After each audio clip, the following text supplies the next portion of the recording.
ser parte de la red? Es así de sencillo.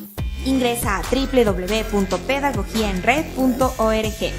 En el menú principal, ve a la página de Asóciate y dale clic en el botón Quiero ser parte de la red. Luego, en el botón Regístrate, lee los requisitos y dale clic en Continuar. Ingresa tus datos personales y revísalos antes de dar clic en Aceptar. Ingresa tus datos personales. Sube tu foto de perfil y tu fecha de nacimiento. También la foto de tu documento de identidad e imagen del depósito bancario. Acepta los términos y condiciones y termina tu registro. Es momento de iniciar tu sesión. ¡Felicidades! Ya eres parte de la red.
Cumplimos 50 años.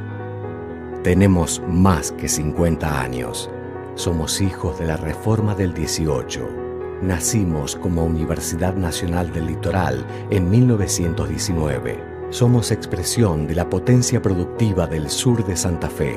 Somos parte del desarrollo de Rosario. Somos los pueblos, las comunas y las ciudades de la región, y somos los formadores de sus hijos para el presente y para el futuro. Somos la Universidad Nacional de Rosario y tenemos historia. Somos los que soñaron el Hospital Nacional del Centenario en 1910. Fuimos la Escuela Industrial de la Nación creada en 1906 y somos el Politécnico. Somos la Escuela Agrotécnica de Casilda, fundada en 1900. Somos los 26 estudiantes que empezaron en el Superior de Comercio en 1896. Somos los 95.000 estudiantes de hoy. Somos cada uno de los estudiantes que pasaron por nuestras aulas, los que se graduaron y los que no, los adultos mayores que seguimos aprendiendo, los no docentes que ponemos en marcha y sostenemos el día a día de la universidad, los docentes y los investigadores. Somos cada universitario perseguido, cada universitario asesinado, cada universitario desaparecido.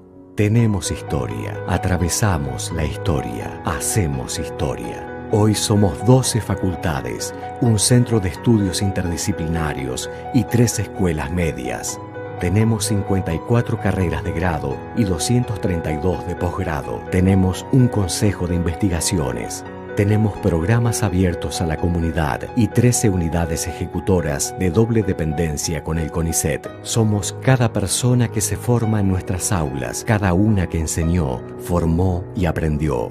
Cumplimos 50 años. Tenemos más que 50 años. Fuimos pioneros en el estudio de las relaciones internacionales. Creamos la primera carrera de estadística del país en 1948. Abrimos la primera carrera de psicología en 1955. Fuimos la primera universidad argentina que incorporó a los no docentes como miembros plenos del cogobierno. Somos las personas que hacen la universidad y los lugares que habitamos. Somos patrimonio edilicio y urbanístico. Somos el Hotel Italia, construido en 1890, la Abadía de la Santa Unión de los Sagrados Corazones, la Casa Pinasco Piñeiro, el anexo del Banco de la Nación Argentina, el edificio histórico de la Facultad de Medicina, el ex Palacio de Justicia de Santa Fe, monumento histórico nacional desde 1997. Somos la Siberia, las 100 hectáreas del Parque Villarino en Zavalla, las 240 hectáreas del área natural protegida Florindo Donati en Casilda. Somos una universidad al servicio de las necesidades de la región y de su gente. Fomentamos las vocaciones científicas en los estudiantes secundarios. Tenemos el mejor porcentaje de graduados de ingeniería de todo el país. Producimos medicamentos en la primera planta universitaria de la Argentina. Estamos levantando el edificio tecnológico. Estamos transformando la ciudad universitaria y el barrio República de la Sexta. Estamos construyendo el comedor universitario del área salud y un nuevo gran aulario en el CUR. Sostenemos el sistema de becas para los estudiantes. Brindamos asistencia odontológica gratuita a quienes no tienen cobertura de obra social. Tenemos centros de salud para la comunidad. Trabajamos en conjunto con instituciones de todo tipo, organismos públicos y organizaciones territoriales. Hacemos conciertos, hacemos recitales, hacemos muestras, hacemos libros, hacemos radio, corremos maratones, jugamos, competimos, nos encontramos, producimos, construimos, investigamos, enseñamos, aprendemos. Cumplimos 50 años formando personas pensantes. Conocemos nuestro pasado, reivindicamos el presente, construimos juntos el futuro. Somos más que 50 años. Somos UNR.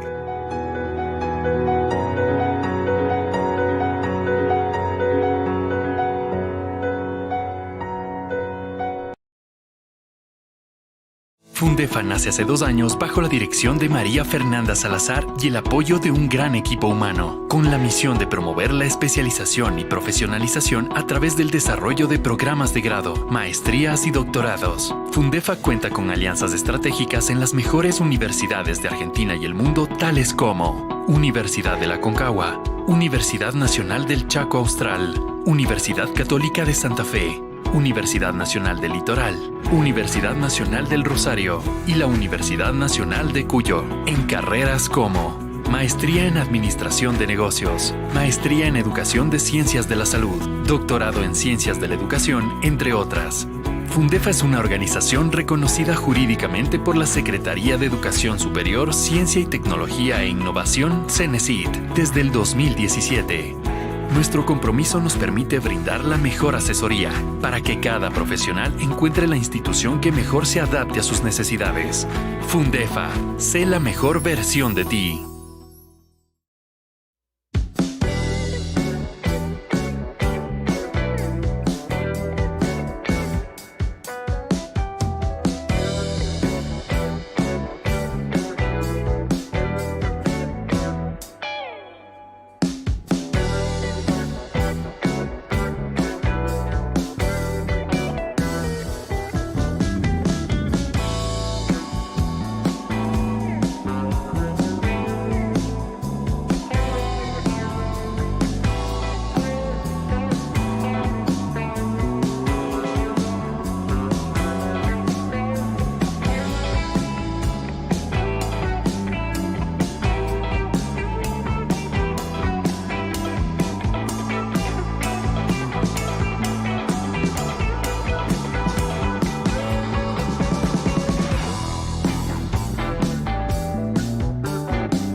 Muy buenos días a todos los docentes, padres de familia y estudiantes que se han dado cita hoy, 4 de mayo del 2020, a una clase abierta con el tema Rupturas epistémicas del siglo XXI. Esto es un esfuerzo en conjunto de la Red Ecuatoriana de Pedagogía, Fundefa, la Universidad Nacional de Rosario y el apoyo del Ministerio de Educación en la iniciativa Clases Abiertas Hoy con la PhD Victoria Gonfiantini con la clase Rupturas Epistémicas del siglo XXI. Para nosotros como Red Ecuatoriana de Pedagogía, Fundefa y Universidad Nacional de Rosario es un honor tener ponentes de tan alto nivel. Quisiera empezar leyendo la hoja de vida de la doctora Virginia. La PhD Virginia Gonfiantini en la actualidad se desempeña como docente de doctorado, maestría y tutora de tesis de posgrado en la Facultad de Humanidades de la Universidad Nacional de Rosario, Facultad de Humanidades y Artes de la Universidad Nacional de Rosario. Es docente investigadora y profesora titular de tiempo completo en Multiversidad Mundo Real, Edgar Morin, México. Es docente investigadora y profesora titular de tutoría de tesis doctorales y de maestría en Multiversidad del Mundo Real, Edgar Morin y la Universidad Nacional de Rosario. Docente titular de diversos seminarios de la carrera de postítulos de la Universidad Nacional de Rosario. Profesora del área de las instituciones 1 y 2 de la carrera de Ciencias de Educación de la Facultad de Humanidades y Artes de la Universidad Nacional de Rosario en Argentina. Es profesora titular de las cátedras de Sociología y Problemáticas Contemporáneas de la Educación Inicial en el Instituto Superior de Profesorado número 4008, San Miguel, Arroyo Seco. Profesora titular de las cátedras de Filosofía de la Educación, Conocimiento y Educación en el Instituto Superior de Profesorado 4022, Verbo Encarnado, Rosario, Argentina. Además de ser principalmente una estupenda amiga y ser humano, tenemos con ustedes a la PhD Virginia Gonfiantini con la clase abierta Rupturas Epistémicas del siglo XX. Agradecemos a Fundefa, la Universidad Nacional de Rosario y el Ministerio de Educación que permiten que esta iniciativa siga adelante. Doctora y profesora Virginia, el Ecuador, Argentina, Colombia, Bolivia, el mundo y el universo le escuchan. Adelante. Muchas gracias, Stalin. Muchas gracias a todos. Buenos días. Gracias a la Red Ecuatoriana de Pedagogía, Fundefa, la Universidad Nacional de Rosario. Vamos a comenzar esta semana y en 15 días vamos a retomar las clases abiertas. Es un proyecto de Edúcate en Casa en función de la pandemia con la cual estamos transitando y este aislamiento social y quedarnos en casa. La propuesta viene de quedarnos en casa, pero bueno, reflexionando acerca de esta semana con lo que nos respecta al tema de educación y complejidad. Y después vamos a ir teniendo otros tipos de actividades con la red, con Fundefa y con la Universidad Nacional de Rosario y también con el apoyo del Ministerio de Educación de Ecuador. Esta semana vamos a reflexionar principalmente sobre la educación. Y la educación vista o pensada desde las teorías de la complejidad de Edgar Morin. Pensé en 3 tópicos para esta semana, lógicos, recursivos. A medida que vayamos transitando los días van a ver que se van a ir reiterando algunas diapositivas o algunos tópicos o algunos postulados porque en esta lógica recursiva ideológica nos invita a seguir repensando situacionalidades, haciendo hincapié en 3 cuestiones fundamentales desde la complejidad para pensar la educación.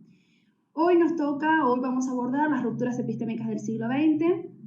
Vamos a hacer una historización de que por qué estamos hablando de rupturas epistémicas a principios del siglo XX para hacer una crítica al modelo cartesiano y a la educación dogmática de la Edad Media y a partir de estas rupturas proponer nuevas líneas de reflexividad para la educación y para la epistemología de segundo orden, que va a ser nuestro segundo tópico el día miércoles. Cuando hablamos de epistemología de segundo orden, estamos hablando a una epistemología no lineal, a una epistemología disruptiva, a una epistemología compleja. Para separarnos o para diferenciarnos de la epistemología clásica, de la modernidad clásica. Y vamos a terminar el viernes pensando en la educación, los desafíos del siglo XXI que se les presentan a la educación, pensado a partir de estas rupturas epistémicas y desde las epistemologías de segundo orden, siempre en clave de complejidad. Este es el pantallazo que me parece importante que tengamos para poder llevar este hilo lógico, no lineal, lógico, para poder entender desde qué lugar vamos a pensar la educación en esta semana, que por supuesto no se limita a esta semana, sino que después lo vamos a ir retrabajando a lo largo de los meses. Bueno, quiero empezar con un texto de Borges del 85, que si bien está escrito para otro contexto, yo creo que la introducción nos interpela y nos hace reflexionar esta situacionalidad que estamos viviendo. Les tocó en suerte una época extraña. El planeta había sido parcelado en distintos países, cada uno provistos de lealtades, de queridas memorias, de un pasado sin duda heroico, de derechos, de agravios, de una mitología peculiar, de próceres de bronces, de aniversarios, de demagogos y de símbolos. Esa visión, cara a los cartógrafos, auspiciaba las guerras. López había nacido en la ciudad junto al río inmóvil, en las afueras de la ciudad por las que caminó Father Brown. Había estudiado castellano para leer el Quijote.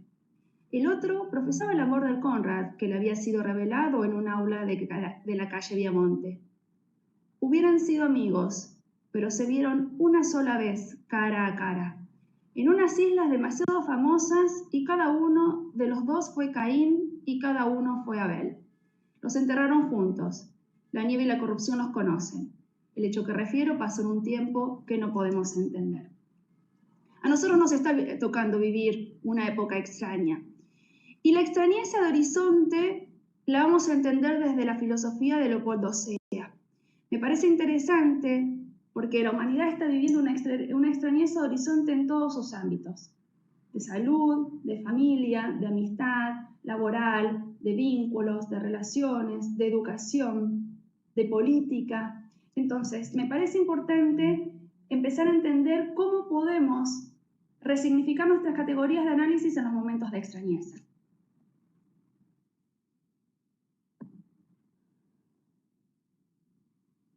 ¿De dónde vamos a partir? Vamos a partir de entender la doble relación recursiva entre educación y sociedad y teoría, práctica, teoría en este contexto del siglo XX.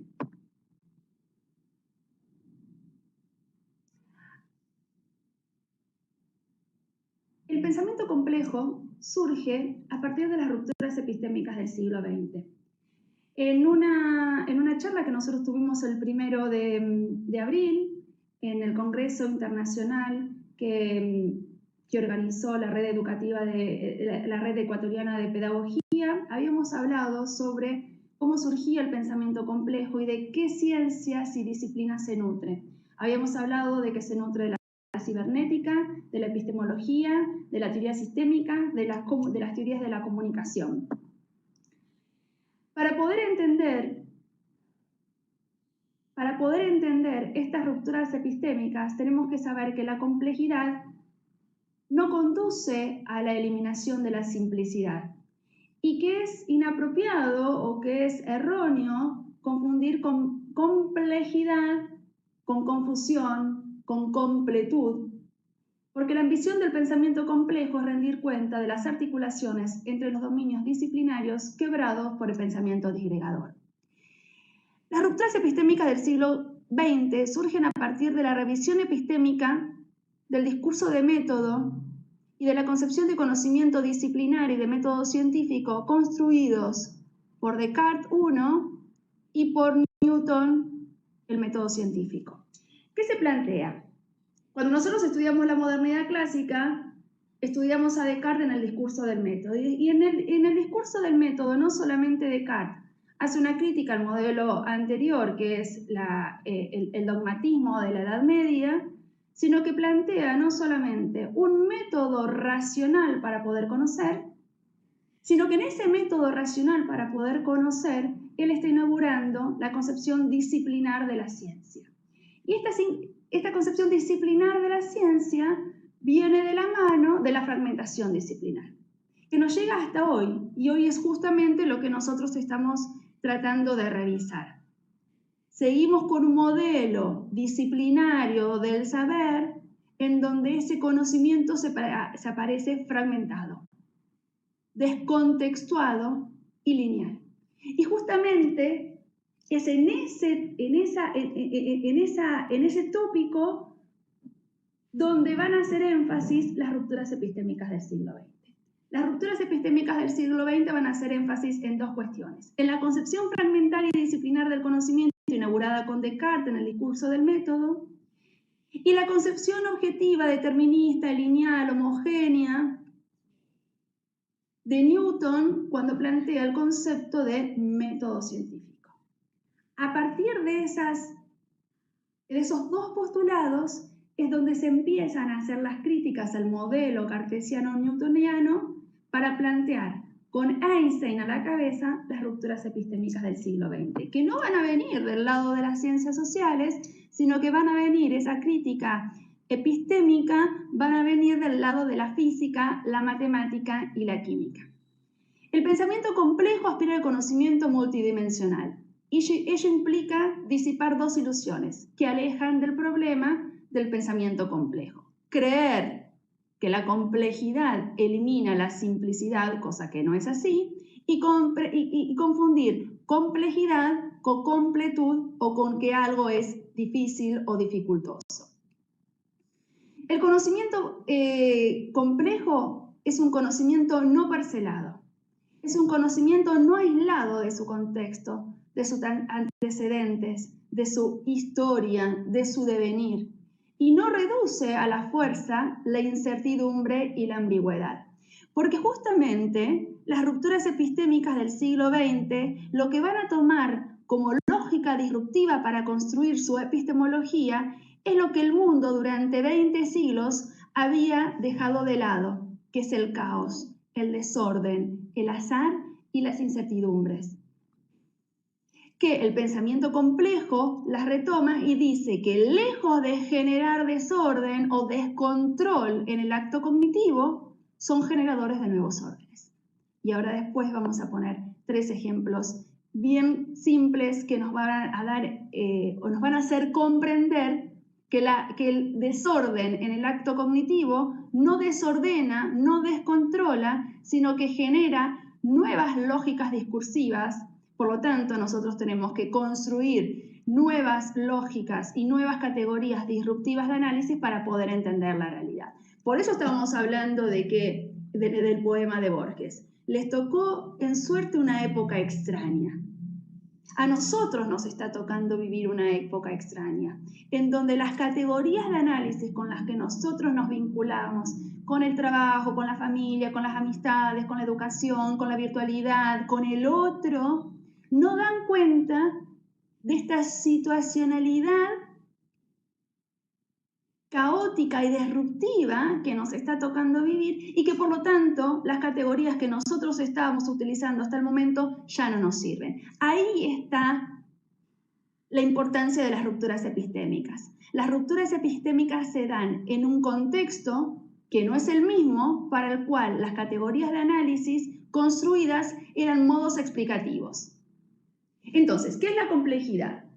Porque estamos hablando de complejidad y no sabemos muy bien de qué se trata. Dijimos que no es completud y que no disipa la simplicidad y que tampoco está vinculado a lo desordenado.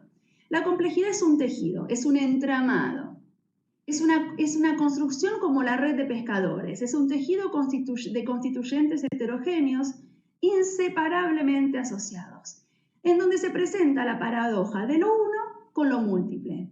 No solamente hablamos de lo singular, sino que hablamos de lo singular entramado con otras singularidades. Y como estamos hablando de singularidades, cambia la singularidad, cambia el contexto y por eso hablamos que la complejidad es una construcción. Cuando hablamos de construcción, estamos hablando de que se crea y se reforma y se recrea continuamente esta relación epistémica entre un sujeto que conoce, un objeto conocido y el contexto. Por eso no se aplica y por eso no es una técnica. Las técnicas se aplican a todos los casos sin excepción. Mientras que lo que no es técnica se construye. Por ejemplo, el pensamiento complejo. Por ejemplo, el pensamiento del sur. Por ejemplo, el diálogo. El diálogo se construye cuando hay dos personas o más que están dialogando, interpelándose continuamente y en función de las semejanzas, diferencias, argumentaciones y no argumentaciones, se plantea esta construcción entre lo que se sabe, lo que no se dice y el contexto de los interlocutores. Esta complejidad es el tejido de eventos, acciones, interacciones, retroacciones, determinaciones, azares que constituyen nuestro mundo, el de los fenómenos. Es un paradigma de distinción, de conjunción, que permita distinguir sin desarticular, asociar sin identificar o reducir. La acción supone complejidad, es decir, que hay elementos del azar, de las aleas, de las iniciativas, de las tomas de decisión que plantean la transformación de la acción. Por eso la complejidad, al igual que Freire, que el pensamiento de Freire, se presenta como praxis. El pensamiento complejo, como toma aportes de la pedagogía de Freire, se plantea como un conocimiento desde el punto de vista de la praxis. ¿Qué es la praxis? Es el conocimiento puesto en acción. Y ese conocimiento puesto en acción tiene dos características. Una característica que viene desde Freire, que es la emancipación de las conciencias, que es la toma de conocimiento, que es la acción, y otra que viene de Piaget, que es la recursividad. Entonces, para que haya un pensamiento práctico, necesitamos lo dialógico como motor de la acción y lo recursivo como motor del pensamiento, del acto de conocer. El paradigma de la complejidad, ojo con la cuestión de paradigma. Morán no escribe en español, por lo tanto, hay una tensión en donde hay algunas personas que dicen que la complejidad es un paradigma y hay otro grupo de personas que dicen que la complejidad es una teoría. Está en discusión cada uno puede estudiar y argumentar a ver si lo considera paradigma o teoría. A mí me gusta hablar, en realidad me gusta hablar de teorías de la complejidad. Cuando surgen a comienzos del siglo XX, la reflexión sobre el universo chocaba contra una paradoja. Por una parte, el segundo principio de la termodinámica indicaba que el universo tendía a la entropía general, es decir, al desorden máximo, y por otra parte parecía que en ese mismo universo las cosas se organizaban, se complejizaban y se desarrollaban. La degradación y el desorden conciernen también a la vida. El desorden y el orden, siendo enemigos unos del otro, cooperaban de alguna manera para organizar el universo. Los principios de la racionalidad.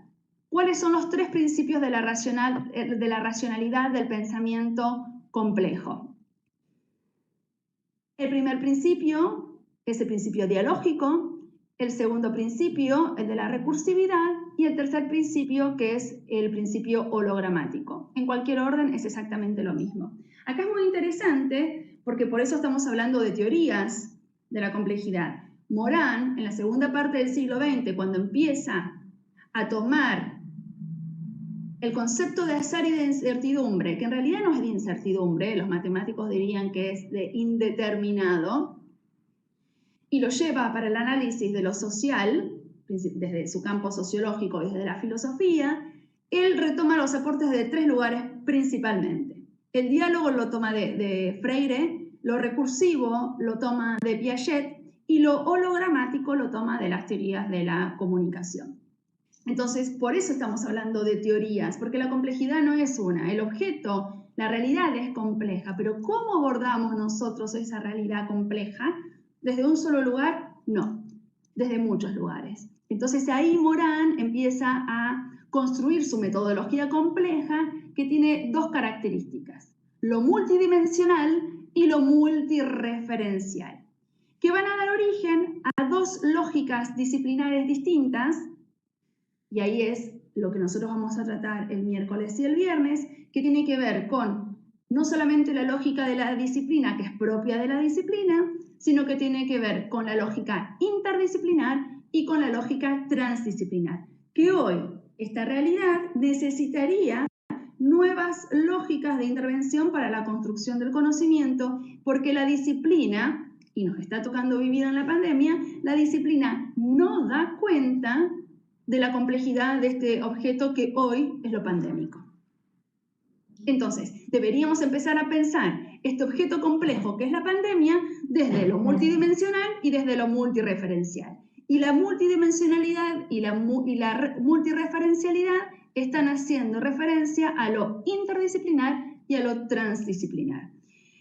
Que no es nuevo en el discurso de la ciencia, porque la primera persona que empieza a hablar de interdisciplina es Piaget, y el que empieza a hablar de transdisciplinariedad conjuntamente con Edgar Morin es un físico cuántico que se llama Basarab Nicolescu.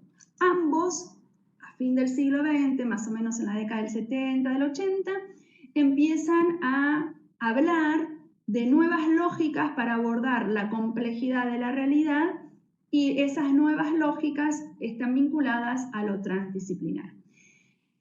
Tanto el miércoles como el viernes vamos a hablar justamente de esto, porque hay que desterrar, o mejor dicho, hay que volver a llenar de contenidos desde el punto de vista masivo, porque la interdisciplinaridad, y se los dejo para que después lo anoten como pregunta para las próximas clases, la interdisciplinariedad y la transdisciplinariedad, como nosotros tenemos pensada las instituciones educativas y la educación, con esta fuerte impronta moderna, disciplinar y medieval que es dogmática, no se pueden llevar a la práctica, por una cuestión de delimitación de fronteras epistémicas. Así que cuando nosotros decimos, vamos a hacer un proyecto interdisciplinario, o yo estoy trabajando en un proyecto transdisciplinario en una escuela, hay que revisar conceptualmente de qué estamos hablando, porque eso en la realidad no se logra. Ahora, me parece interesante revisar el concepto de interdisciplina y de transdisciplina en una lógica nueva que nosotros estamos transitando en este momento, que es la virtualidad. Ahí sí, porque cambia la relación epistémica entre el sujeto que conoce y el objeto conocido, ahí sí podríamos empezar a hablar que la virtualidad propicia y genera relaciones interdisciplinarias y transdisciplinarias. Eso se los dejo para que lo vayamos pensando y lo podamos ir retomando en las próximas clases. Vayan anotando lo que les dejo porque después me voy a olvidar, entonces nos sirven como preguntas para ir generando los debates, que las podemos empezar hoy y retomarlos el miércoles y el viernes. La complejidad enlaza el azar. Para comprenderla mejor necesitamos aceptar la existencia de la multidimensionalidad.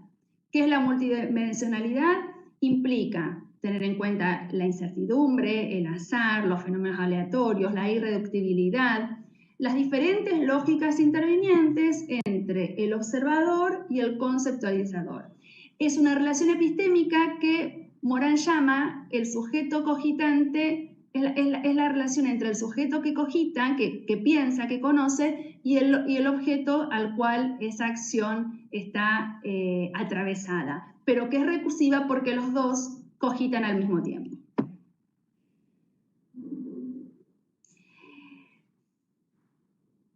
El concepto de extrañeza de horizonte, que lo venimos pensando desde que comenzamos la clase, pero que a su vez está, lo habíamos tomado en el Congreso del 1 de abril, la extrañeza de horizonte es una categoría de análisis muy interesante. Yo soy una enamorada de Leopoldo Sea. Yo leía a Leopoldo Sea el primer día, cuando ingresé a estudiar Ciencias de la Educación, el primer día, un lunes, a las 8 de la mañana, nosotros teníamos filosofía. Y la profesora, ya está fallecida, nos trajo este texto de Leopoldo Sea, que hablaba sobre la extrañeza de horizonte. Y yo tenía 17 años, quedó lejos en el tiempo, en aquella época, pero me marcó epistémicamente para el resto de mi formación. Es importante extrañarnos de la cosa, porque si nosotros no nos extrañamos del horizonte, si no nos extrañamos de la cosa, damos por natural toda la situacionalidad, y cuando nosotros damos por natural toda la situacionalidad, nos generamos procesos metacognitivos de interpelación. Ejemplo, duda, crítica, pregunta, reflexividad. La extrañeza de horizonte, lo voy a decir muy sencillo porque Leopoldo Sea lo dice mucho más complicado y más difícil. La extrañeza de horizonte, dice Leopoldo Sea, que surge cuando los objetos que construían nuestro horizonte, que nos eran familiar, de un día para otro se vuelven extraños.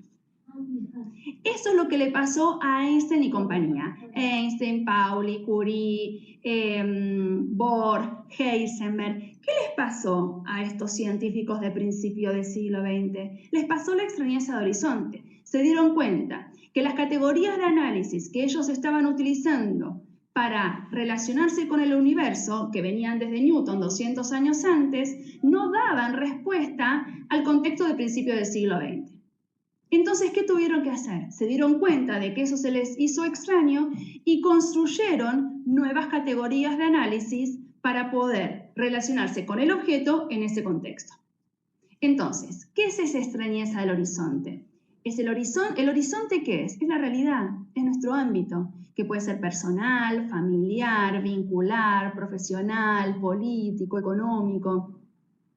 La extrañeza, ¿cuándo nos preguntamos por la extrañeza? Cuando cambia el horizonte en relación al sujeto y al contexto.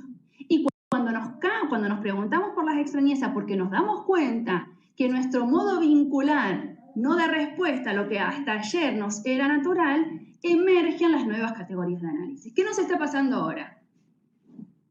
Hasta marzo no teníamos ningún tipo de problemas. Empezamos marzo, en donde la pandemia se generalizó, entonces tuvimos que construir nuevas lógicas discursivas, vinculares y de reflexividad frente a una virtualidad que nos separa, pero que nos acerca. Pero esta virtualidad no la podemos pensar, digo, en lo educativo, desde una concepción disciplinar del saber, sino que tenemos que construir nuevas lógicas discursivas para vincularnos a través de lo virtual. Pero primero tenemos que definir cómo me manejo yo con la virtualidad. Porque si yo utilizo la computadora solamente como una técnica, sigo perpetuando el mismo modelo al cual estoy criticando. Entonces, ¿cómo construyo dispositivos didácticos, curriculares, pedagógicos, de intervención mediados por la virtualidad? Esa sería una de las preguntas. ¿Cómo construimos un dispositivo distinto que no haga que pensemos la virtualidad como una mera técnica?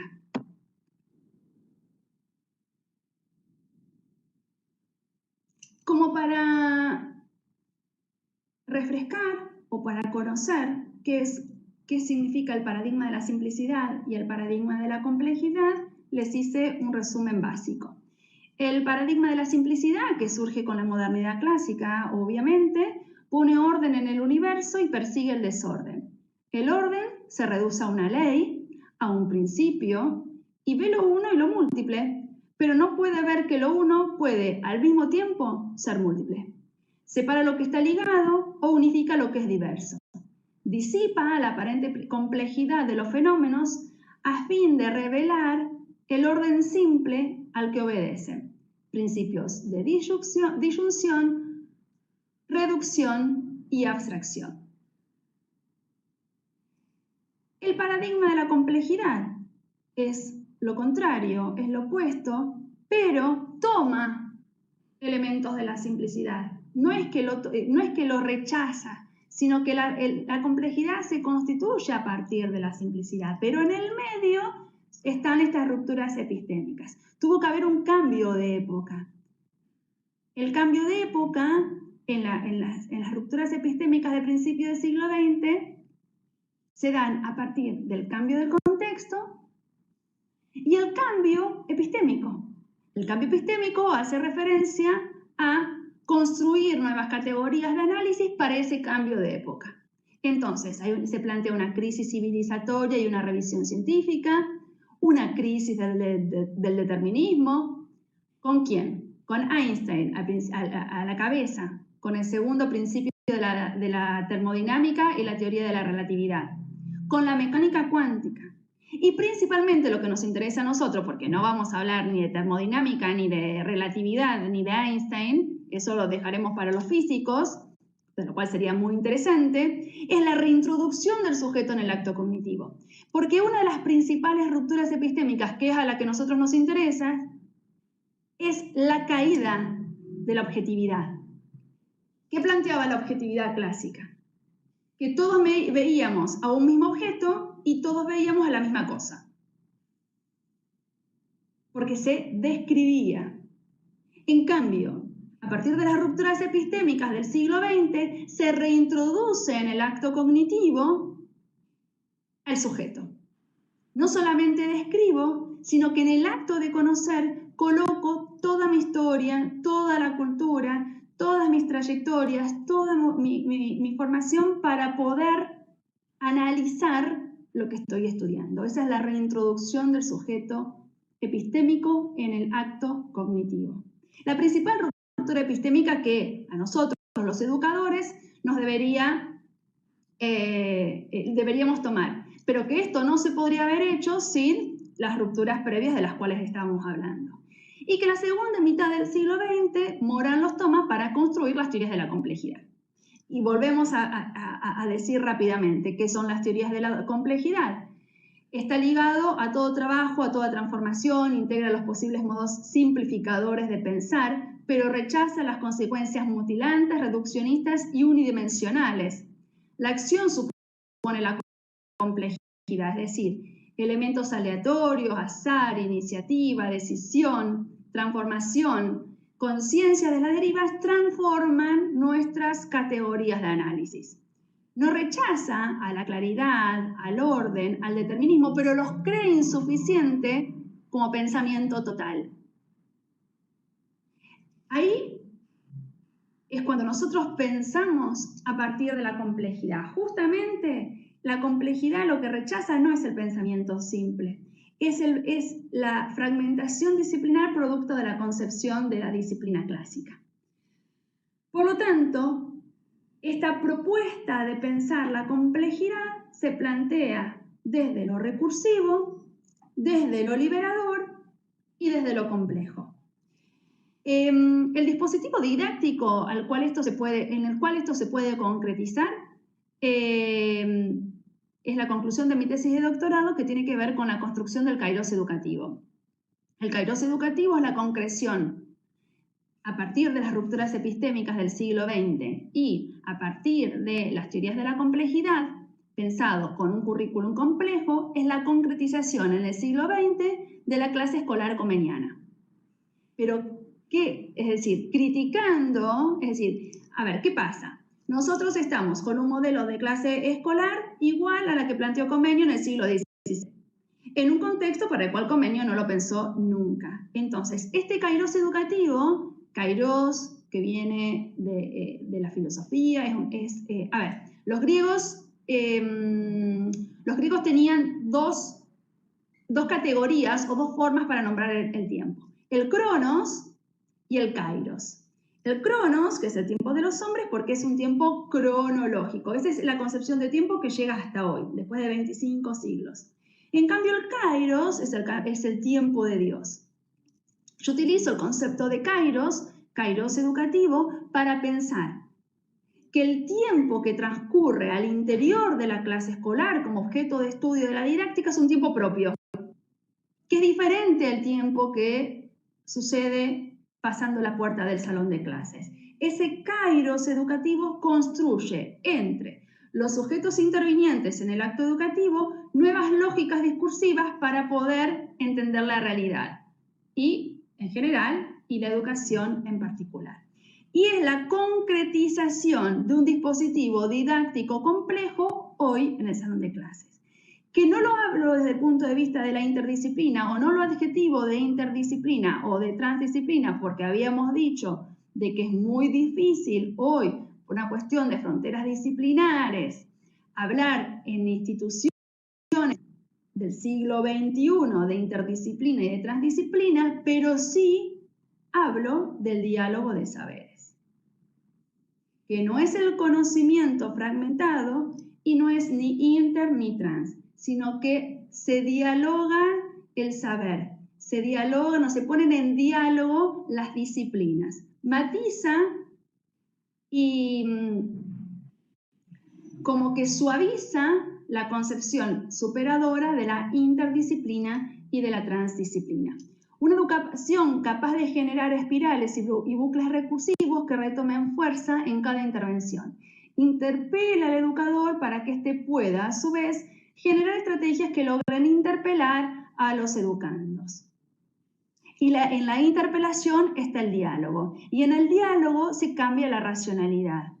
En el diálogo aparecen lógicas no lineales y azarosas en el acto de habla. Por eso Freire toma al diálogo como dispositivo metodológico para sacar a los oprimidos, emanciparlo de sus opresores. Y como para terminar y empezar a habilitar el diálogo, porque si no se nos va a ir mucho tiempo hablando yo, y la verdad que la riqueza está en la interacción entre todos, la complejidad no es solamente la unión de la complejidad con la no complejidad, que sería la simplificación.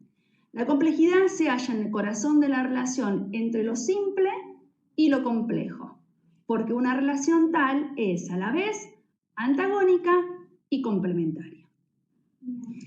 Lo que yo les quise dejar presentado hoy tiene que ver con que las rupturas epistémicas del siglo XX marcan un hito de ruptura de la epistemología clásica. Porque a partir de esas rupturas, nosotros en el siglo XX, que va a ser la clase del miércoles, nosotros en el siglo XX vamos a hablar de una epistemología de segundo orden o epistemología compleja, para diferenciarlos de la epistemología clásica. La epistemología clásica plantea una relación unidireccional entre un sujeto que conoce y un objeto conocido, y la epistemología de segundo orden, teniendo en cuenta o considerando lo disruptivo, lo no lineal, lo azaroso, lo indeterminado, genera nuevas lógicas discursivas para que el sujeto se relacione con el objeto, no desde la linealidad, sino desde la disrupción. Y ahí aparece el concepto de kairos educativo como dispositivo didáctico para pensar nuestras prácticas áulicas. Ahora sí, doy por terminada la conferencia y podemos abrir el espacio del debate y de las preguntas. Muchas gracias a todos los que están ahí del otro lado de la virtualidad escuchándonos, y ahora comenzamos, Stalin, si querés, a plantear las preguntas. Sí, doctora, muchas gracias. Nos preguntan, le envían saludos también. Bolívar, le saludan, doctora, desde Echendía, Bolívar, algunos otros sectores. Nos pregunta, nos dice, ¿cómo podría aplicar el concepto de kairos en la educación básica? ¿Cómo se podría aplicar el concepto de kairos en la educación básica?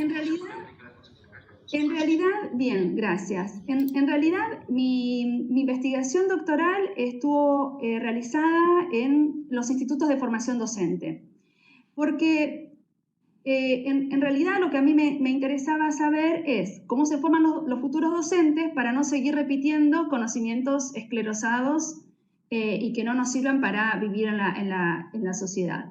Por lo tanto, al revisar la formación docente, y en realidad a mí me gustaba, es decir, el objeto estuvo centrado en la formación de los que están formando a los futuros docentes, no en el estudiante que va a ser docente, sino los docentes que estamos adelante de la formación.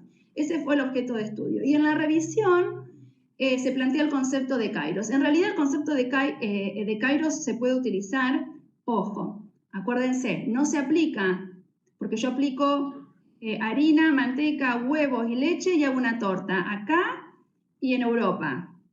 Entonces esa es una técnica. El kairos se construye, y se construye desde tres lugares principales.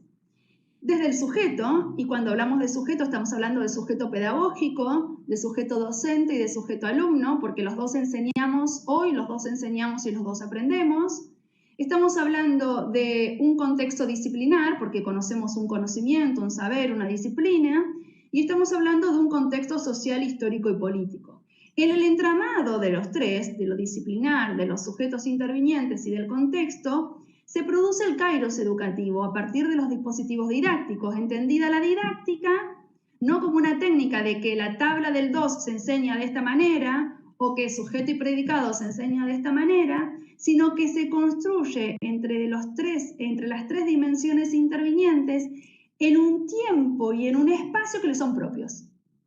Porque el espacio y el tiempo del kairos de la clase escolar es distinto a los otros tiempos de las instituciones.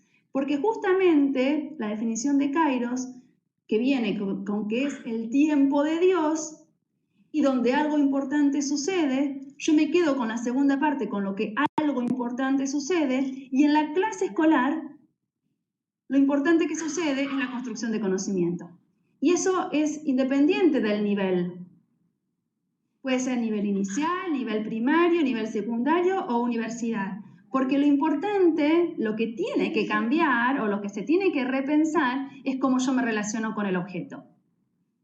Hasta que nosotros no cambiemos nuestra relación con el objeto, o seguimos transmitiendo el conocimiento como una técnica, o transmitimos a partir de la construcción.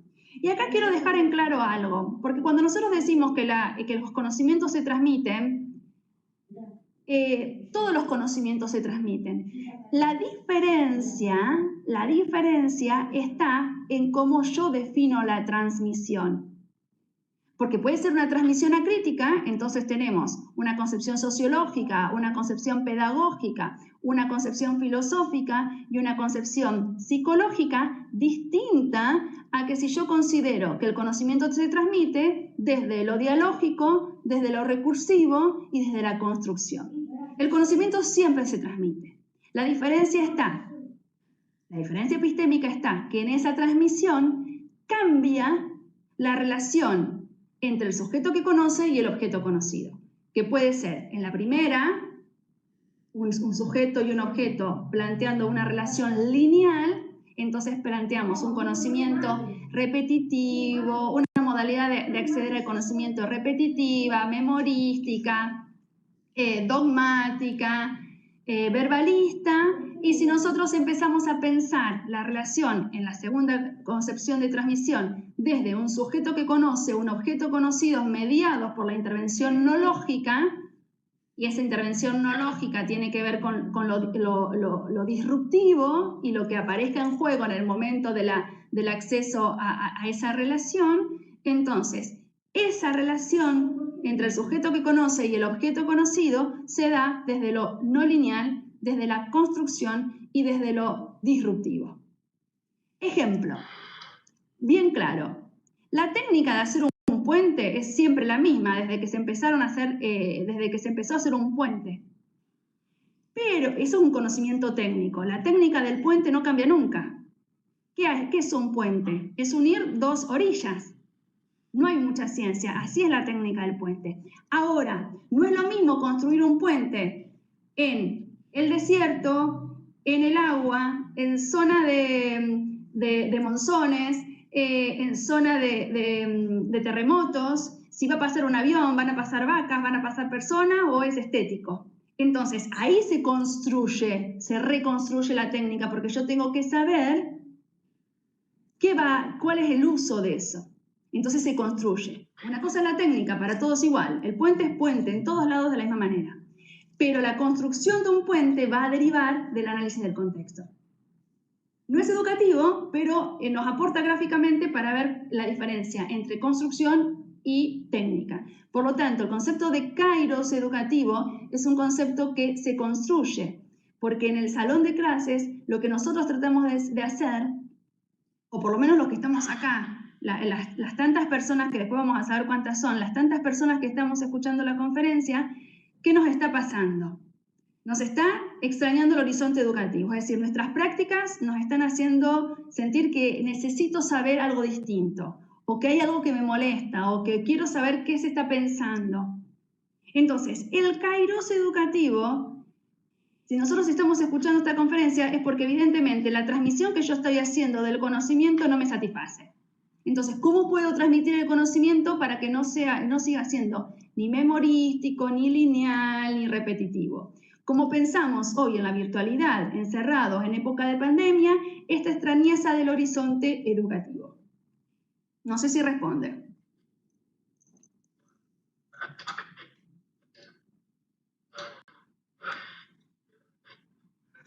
Gracias, doctora.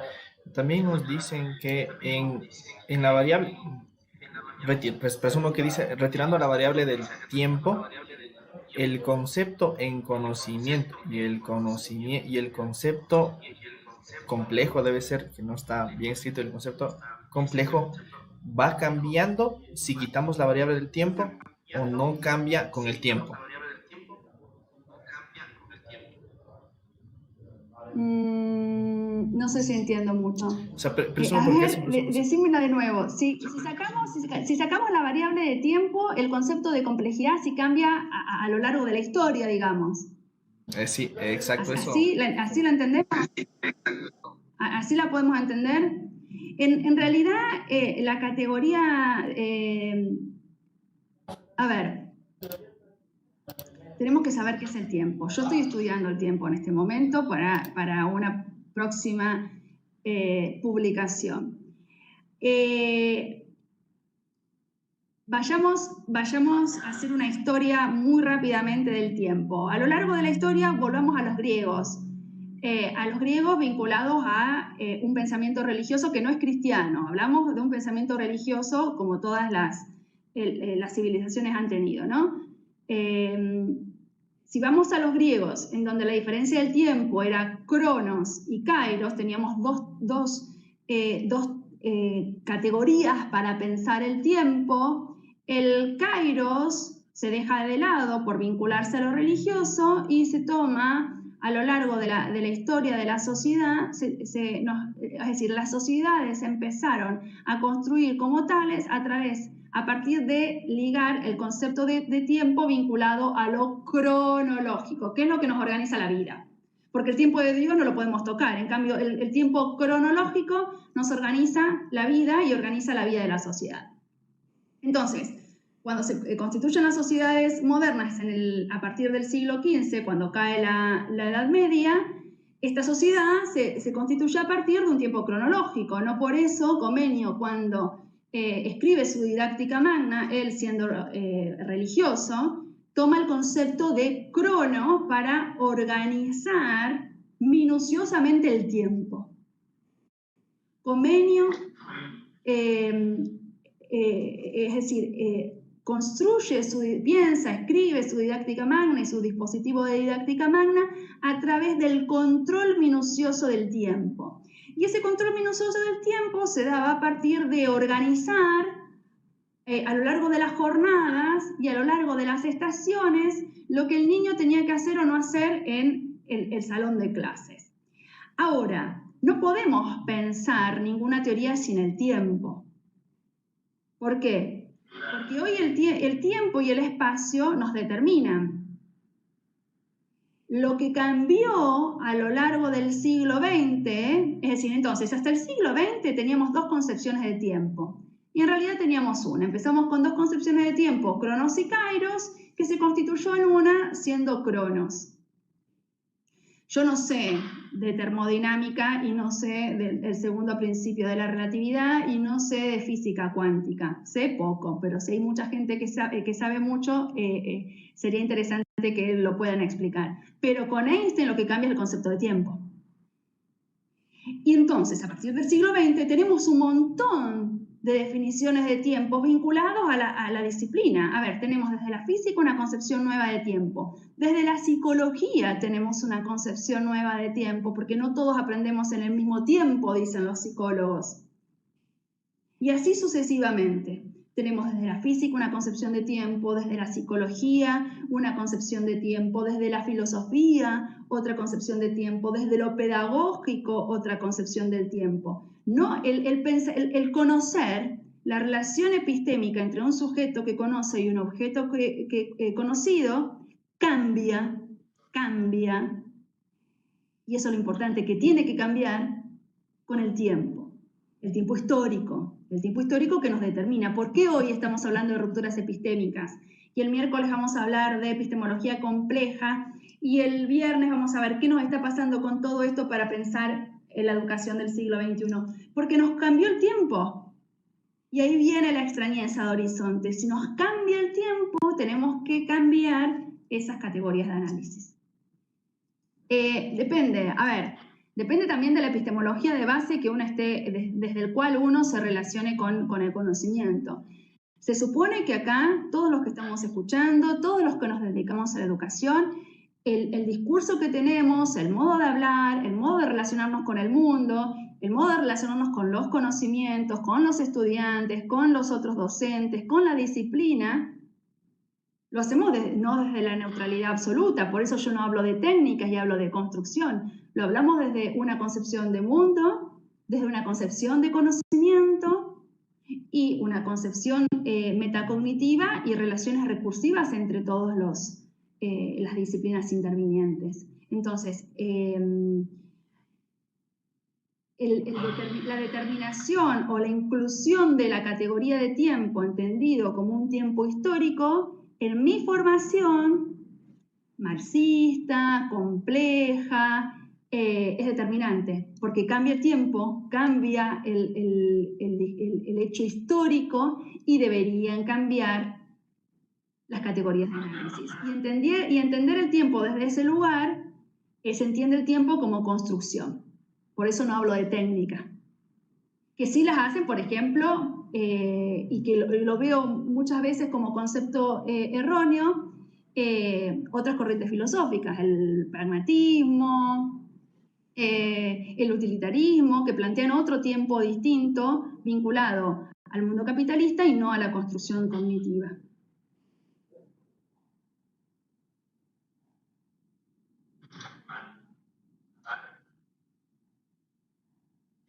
No sé si contesta. Nos dice Rosa Inés Barahona Naranjo, nos pregunta, ¿el paradigma de la complejidad puede ser aplicado a la metodología de aprendizaje, servicio en la implementación de prácticas preprofesionales de estudiantes de enfermería? ¿Cómo se podría aplicar esto en estudiantes de enfermería? ¿Es posible? ¿No es posible? En realidad, Rosa, acuérdense, estamos hablando de que la perspectiva compleja lo que hace es, la teoría de la complejidad es una nueva teoría de conocimiento. Lo que estudia es la relación, es cómo se relaciona un sujeto que conoce con un objeto de conocimiento distinto, que implica una revisión desde los griegos hasta hoy, que le implicó a Morán una revisión de cómo se fue conociendo a lo largo de la historia, fiel a su formación marxista, y se puede utilizar en cualquier ámbito educativo. Acordate, no se aplica. Es decir, lo que nos posibilita la complejidad, y esto es para que no se vuelva dogmática y no se vuelva técnica, porque si no estaríamos hablando de la técnica compleja o de la aplicación de una técnica compleja a la enfermería, la medicina, la arquitectura, la veterinaria, etcétera, etcétera. Sino lo que uno tiene que hacer un clic, una disrupción, es como yo conozco. Entonces yo te preguntaría a vos, Rosa, ¿vos cómo te relacionás con el conocimiento? Porque a partir de cómo vos te relacionás con el conocimiento, ese acto cognitivo uno lo lleva a todos lados. A ver, yo me relaciono complejamente cuando estoy dando con el conocimiento, cuando estoy dando un seminario en la facultad, cuando les estoy dando una charla o cuando les tengo que enseñar a mis hijos las tareas en casa. Es decir, la complejidad implica una nueva forma no lineal, disruptiva y constructiva entre un sujeto que conoce y el objeto conocido. No hay más arte que ese, no hay más ciencia que es esa. Lo que pasa es que es tan sencillo que nos cuesta hasta pensarlo. ¿Por qué? Porque yo pienso complejamente desde que me levanto hasta que me voy a dormir, y no porque esté dando clases, sino porque el modo de vincularme con el conocimiento es no lineal. Por eso no es técnica, porque la técnica implica un escenario siempre lo mismo. Borra, y si no es siempre el mismo el escenario, borra lo diferente, entonces puede aplicar la técnica. Entonces, es anecdótico. Medicina, educación, abogacía, enfermería, matemática. Es anecdótica la disciplina o la carrera o la formación. Lo que no es anecdótico es cómo vos, Rosa, te relacionas con el conocimiento. Y acuérdense lo que estábamos diciendo antes. Todo depende de la definición de transmisión que uno tenga. Uno puede transmitir al pie de la letra y sigue planteando un conocimiento dogmático, o puede transmitir mediante el diálogo y construye conocimientos nuevos. Entonces, lo anecdótico es medicina, enfermería, etcétera, etcétera. Pero lo genuino en la construcción es detenerme 5 minutos a pensar, es decir, generar esos espacios de reflexividad que hoy no existen, generar los espacios de reflexividad y ponerte a pensar, ¿cómo yo me relaciono con el conocimiento? Y en función de eso, uno lo transmite. Sí, se puede construir en cualquier ámbito disciplinar, en cualquier carrera y en cualquier instancia de la formación.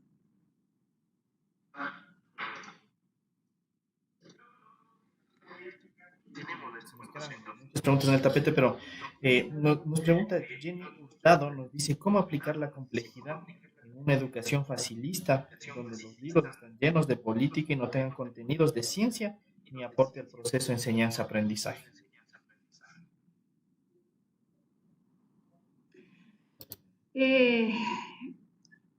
volvemos a lo que estábamos diciendo eso. Primero tenemos que ver qué es una educación facilista. Yo no considero, en los ámbitos donde yo trabajo, no considero que mi práctica sea facilista. Y eso, a ver, nos tocó en suerte una época extraña. Volvemos al principio. Nos tocó en suerte una época extraña. Estamos viviendo desde la década del 90 hasta acá, hace 30, 40 años, que estamos viviendo en un contexto social, político y económico distinto, vinculados a 3 grandes categorías de análisis que si quieren en otro momento nos podemos sentar a charlar y a discutir de qué se trata. Pero estamos hablando de la globalización, del neoliberalismo y de la posmodernidad.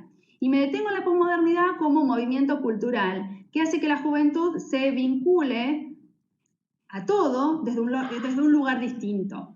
Cuando hablo de que la adolescencia o los jóvenes o no tan jóvenes se vinculen desde el facilismo, desde la no responsabilidad, desde la no solidaridad, desde la rapidez o la eficacia y eficiencia, bueno, tenemos que ver cómo nosotros, porque en realidad los adolescentes no están buscando el facilismo. En realidad, como tienen todo tan fácil por la tecnología, lo instantáneo, pero lo instantáneo desaparece en el mismo momento que se termina lo instantáneo. Entonces, hay análisis sociológicos que nos están diciendo, y a los cuales yo adhiero totalmente y que los trabajo siempre. Por ejemplo, Richard Sennett, sociólogo inglés, nos está diciendo cómo construir hoy, y ya sus teorías tienen varios años, cómo construimos hoy proyectos a largo plazo. No lo dice, pero lo digo yo. ¿Cómo podemos construir en la educación un proyecto a largo plazo en una sociedad que es instantánea? Entonces, no es el facilismo, no es la escuela fácil, sino que tienen un contexto vincular y social facilista, rápido, instantáneo. Y nosotros le estamos proponiendo una escolaridad que dura 20 a 25 años, para los cuales la rapidez con las cuales ellos han crecido y que constituye su modo de vida no se adecua al proyecto a largo plazo. Y aparte que no se adecua al proyecto a largo plazo, hay otra categoría de análisis que Richard Sennett toma, que es interesantísima, que en este proyecto de que no podemos pensar nada a largo plazo, tampoco podemos pensar en un nosotros. Porque la sociedad es individualista. Pienso en el yo competitivo y en el yo totalmente descarnado. Entonces, ¿cómo podemos pensar con un yo descarnado, fácil, intolerante y no solidario, un proyecto a largo plazo, que es la educación, con valores que deberíamos refundar desde la modernidad, que tiene que ver con la solidaridad, la tolerancia, el respeto, el esfuerzo? Creo que se los voy a dar en la próxima clase, pero hay una entrevista de Morán muy interesante del 12 de marzo de ahora, del 2020, que dice que, palabras más, palabras menos, que si nosotros pensásemos la pandemia y el virus no desde la fragmentación disciplinar, sino desde el diálogo de saberes, esto sería distinto. Yo creo que eso es la explicación que puede cerrar esta respuesta. Nosotros seguimos vinculándonos desde la fragmentación y hasta que nosotros no cambiemos esa relación cognitiva, y que no tenemos que ser epistemólogos. A ver, lo que está planteando Morán, está bien, él lo dice mucho más complicado a lo largo de toda su obra. Específicamente lo explica en los 6 tomos del método, bastante complicado o difícil de leerlo, pero lo que está proponiendo las teorías de la complejidad es una nueva forma de relacionarnos con el conocimiento a partir de las rupturas epistémicas del siglo XX, que él no las trata en ninguna de sus obras, la trato yo, en donde se empieza a pensar la no linealidad y la disrupción frente a la observación del otro. Porque la construcción está dada desde la observación del otro. Entonces, ¿cómo planear, pensar dispositivos pedagógicos, didácticos, educativos? Y acá aparece el tiempo, aparece el espacio y aparece la historia para este grupo. Por eso la complejidad se construye. Yo no les puedo decir cómo se hace, porque no sería ni ético ni moral, porque estamos desvirtuando la esencia de la complejidad que es el otro, que es el entramado. ¿Cómo se construye el diálogo? El diálogo se construye con el otro, si no es un monólogo. Y el diálogo, y en el diálogo lo que se plantea, y ahí se rompe también con el discurso tradicional educativo, es una relación de horizontalidad. Porque cuando uno dialoga con un colega o con una amiga, se plantea una relación de horizontalidad entre el que está hablando, entre el yo que habla, el tú que habla y el contexto. Entonces, mientras que nosotros no cambiemos esa relación de verticalidad constitutiva del sistema educativo moderno por una relación de horizontalidad en donde se entraman conocimientos, vamos a poder seguir discutiendo esto hasta la eternidad. Entonces, lo que debería cambiar es esa concepción epistémica entre el yo que conozco, el objeto conocido y el contexto. Insisto, por eso no hablo de técnicas, por eso en educación no se pueden plantear técnicas.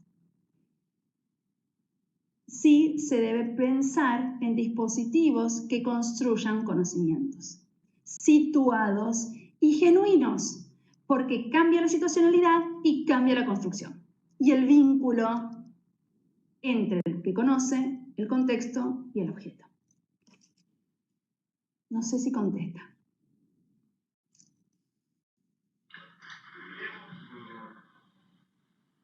Bien, agradecemos a todas las personas.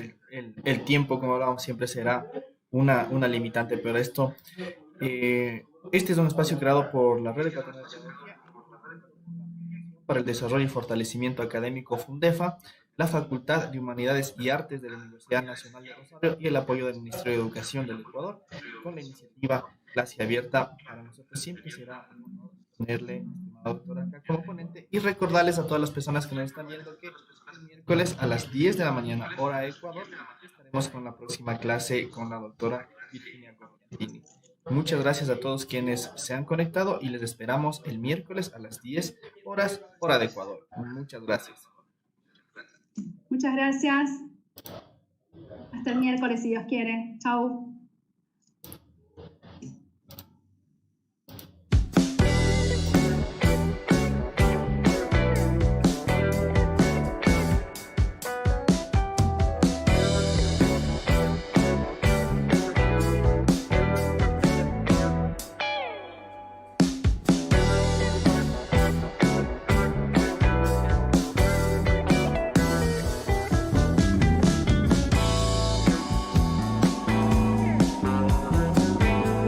FUNDEFA nace hace 2 años bajo la dirección de María Fernanda Salazar y el apoyo de un gran equipo humano, con la misión de promover la especialización y profesionalización a través del desarrollo de programas de grado, maestrías y doctorados. FUNDEFA cuenta con alianzas estratégicas en las mejores universidades de Argentina y el mundo, tales como Universidad de la Aconcagua, Universidad Nacional del Chaco Austral, Universidad Católica de Santa Fe, Universidad Nacional del Litoral, Universidad Nacional del Rosario y la Universidad Nacional de Cuyo, en carreras como Maestría en Administración de Negocios, Maestría en Educación de Ciencias de la Salud, Doctorado en Ciencias de la Educación, entre otras. FUNDEFA es una organización reconocida jurídicamente por la Secretaría de Educación Superior, Ciencia y Tecnología e Innovación, CENESID, desde el 2017. Nuestro compromiso nos permite brindar la mejor asesoría para que cada profesional encuentre la institución que mejor se adapte a sus necesidades. FUNDEFA, sé la mejor versión de ti.